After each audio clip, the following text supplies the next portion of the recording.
E nós vamos ao vivo com a nossa repórter Jéssica Marques, hoje para o bairro do Ipiranga, aqui em São Paulo. Oi, Jéssica, tudo bem? Boa tarde. Olá, Denise, muito boa tarde aos telespectadores do Consulta ao Doutor, e é isso mesmo. Hoje a gente está aqui no bairro do Ipiranga, na Clínica Equilibra, para falar sobre o lado psicológico da cirurgia plástica, no caso do assunto de hoje de vocês, sobre a otoplastia. Só para nós termos uma ideia de números aqui, de acordo com a pesquisa feita pelo Serviço de Proteção ao Crédito, os brasileiros, eles normalmente dão uma nota 7 à sua beleza. E cerca de 34% das pessoas também na entrevista alegaram que eles passam o dia preocupados com a beleza. E hoje a gente está aqui para falar com a psicóloga, a doutora Simone Valenci, que entende muito mais de psicologia, para abordar esse assunto com a gente. Doutora Simone, muito obrigada por aceitar a gente aqui, por nos dar esta entrevista. E a primeira pergunta que eu tenho para fazer para a senhora é qual é o impacto dos padrões da sociedade na autoestima das pessoas? Boa tarde. A sociedade sempre define os padrões estéticos, né? Então, a sociedade acaba fazendo com que as pessoas se sintam excluídas se elas estiverem dentro desse padrão, ou excluídas se elas estiverem muito fora desse padrão, né? Então, elas acabam por buscar estar sempre se enquadrando a um padrão estético que é a sociedade que define, que é a sociedade que acaba por exigir, muitas vezes, que as pessoas se enquadrem, né? E para se enquadrar essa pessoa, como é que ela faz para trabalhar essa aceitação com ela? Então, a gente precisa tomar bastante cuidado ao se sentir excluído, porque assim, somos todos diferentes, né? E, portanto, somos únicos. Então, cada um tem um tipo físico, cada um tem um padrão biológico. E à medida que a sociedade nos cobra estar pertencente a um grupo, isso pode afetar nossa autoestima, nossa autoimagem. E aí isso pode se tornar um problema, né? Por conta dessa sensação de exclusão daquele padrão que está pré-definido por uma sociedade toda, né? Então, se a pessoa não tem aquele tipo físico, se ela não está dentro do padrão de peso ou qualquer outra característica física, isso pode mexer diretamente na autoestima, na autoimagem dela. Certo. E hoje em dia nós sabemos que tem o bullying, que as crianças sofrem, que os adultos também não trabalham muito com essa autoaceitação. E na sua visão, doutora, qual é a melhor idade para você começar a fazer a cirurgia plástica? Então, depende muito do objetivo dessa cirurgia plástica, né? Se é uma cirurgia plástica somente estética, né? A pessoa quer melhorar a barriga, quer colocar silicone nos seios, é a vida adulta, né? É só um adulto que pode decidir isso. Agora, se tem alguma outra característica que a criança já nasceu, como, por exemplo, a orelha de abano, ou o narizinho que é fora do padrão, tal, aí já pode estar conversando com o médico. É sempre o médico que vai estar definindo a época melhor para a cirurgia. Agora, psicologicamente, o que a gente pode dizer? Como é que a criança lida com essa característica diferente, né? De ter a orelha diferente, o nariz diferente.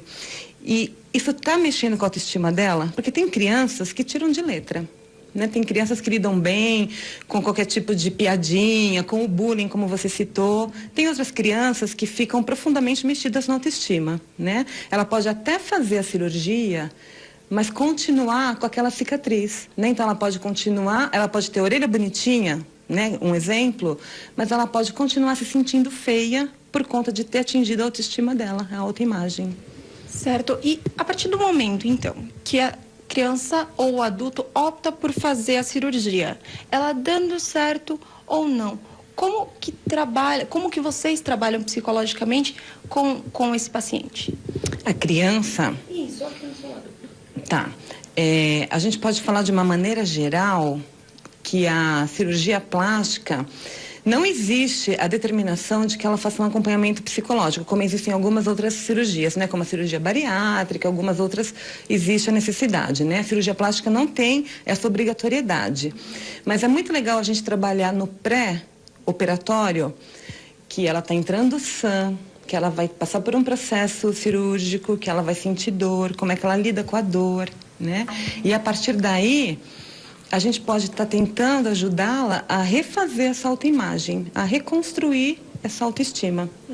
Né? E nós estávamos conversando nos bastidores, tem sempre aquela pessoa que pensa assim, nossa, mas aquela atriz tem um nariz que eu achei tão legal, uma orelha que eu achei tão legal, e você não consegue fazer aquela cirurgia, ou enfim, você não consegue juntar dinheiro com essa crise, né? A gente atualmente não consegue juntar dinheiro, não consegue fazer cirurgia. Como é que a gente faz para trabalhar isso no dia a dia, tendo um objetivo e não conseguindo alcançar ele? É importante o trabalho na psicoterapia da autoimagem, né? Por que você quer ter aquele nariz, né? Por que te falta aquele nariz? Aquele nariz é tão importante, né? Aquele tipo físico é tão importante, então vamos trabalhar essa autoestima, vamos se conhecer, vamos se perceber, né? Porque as cirurgias plásticas, elas também são definitivas, né? Como é que vai ficar o resultado depois? Né? Você vai gostar? Você vai se amar só por conta de uma cirurgia plástica ou não? Né? Então, assim, é um processo onde você tem que trabalhar a sua individualidade, tem que trabalhar a sua possibilidade de aceitação, né? Assim, a autoimagem tem que ser trabalhada para que você resgate o seu amor por si mesmo. Jéssica? Muito bom. E, Denise, eu sei que você tem uma pergunta para fazer para a doutora. Tenho, eu tô adorando aí, acho que coube bem trazer uma psicóloga para a gente abordar essa questão também. E vou abordar com o doutor também durante a entrevista, porque nem sempre as pessoas que vão atrás de uma cirurgia plástica também têm a oportunidade de fazer esse acompanhamento psicológico. Então, muitas vezes, quem vai avaliar isso e fazer uma triagem, que a gente vai conversar daqui a pouquinho, é muitas vezes o cirurgião plástico. Mas deixa eu aproveitar e perguntar para a doutora Simone. No caso da otoplastia, que é o nosso tema hoje aqui do Consulta ao Doutor, então a correção das orelhas de abano especificamente. É uma das cirurgias mais feitas durante a infância. Talvez a primeira cirurgia plástica feita é a otoplastia. Somente se atrapalhar a criança, doutora, somente quando a criança verbaliza isso, é que está recomendado e que os pais levam essa criança? Por que eu estou perguntando isso? É uma coisa muito genética, talvez o doutor possa falar isso pra gente daqui a pouquinho. Às vezes é um trauma dos pais que já corrigiram ou não essas orelhas. E aí, quando a criança nasce e tem as orelhinhas de abano, tem uma ansiedade muito grande dos pais. Às vezes, para a criança, a doutora mesmo falou, tem gente que lida muito bem com a obesidade, com as orelhas de abano, com o nariz num formato ou tamanho que não é o padrão da sociedade. Fala um pouquinho para a gente, doutora. Perfeito. A nossa apresentadora Denise Luque, doutora, está perguntando como que você trabalha com a criança, no caso do tema de hoje, que é a otoplastia, como que você vai trabalhar com a criança, porque às vezes o pai já é genético. A orelha de abano, o pai já fez a cirurgia porque tinha orelha de abano, e a criança acaba nascendo também ou não acaba nascendo. Opta por fazer a cirurgia a partir do momento que a criança fala que aquilo está incomodando, ou não? Se os pais verem isso, os pais podem fazer, podem buscar a cirurgia. A criança vai verbalizar quando isso está incomodando, né? Para isso estar incomodando, ela já é uma criança um pouquinho maior. Então, é importante que a criança verbalize, sim, porque assim, existem casos e casos. Tem crianças que têm orelha de abano e que tiram de letra, elas tiram sarro, elas brincam, elas não se incomodam com isso, né? Isso tem a ver até com a forma como os recursos internos dela estão mais preparados para lidar com algo que está fora do padrão que a sociedade exige. Algumas outras crianças não, elas se intimidam, acabam ficando com alguma cicatriz emocional, porque elas podem crescer com aquele sentimento de rejeição, de não pertencer a um grupo, elas podem se intimidar muito, ficarem muito introvertidas. Então aí, obviamente, a cirurgia plástica vai ser algo assim bem positivo para ela, né? Agora, é legal a gente estar trabalhando com ela as qualidades, as habilidades sociais que ela tem, os talentos que ela tem, independente da aparência física dela, né? A gente está trabalhando as diferenças físicas, mas a gente está favorecendo com que ela perceba que, independente do tamanho da orelha, ela tem habilidades, ela tem talento, ela tem um valor. Muito bom seu recado, doutora.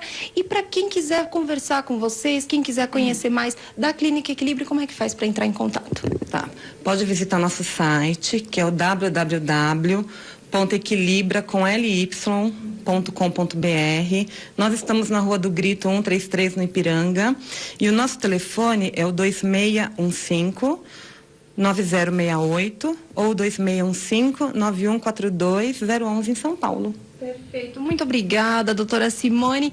Denise, então é esse o nosso recado do lado psicológico da cirurgia plástica. Muito obrigado pelo espaço e até uma próxima oportunidade. Jéssica, seja sempre muito bem-vinda ao Consulta ao Doutor. Volte sempre que quiser, tendo a informação, venha, porque você vê,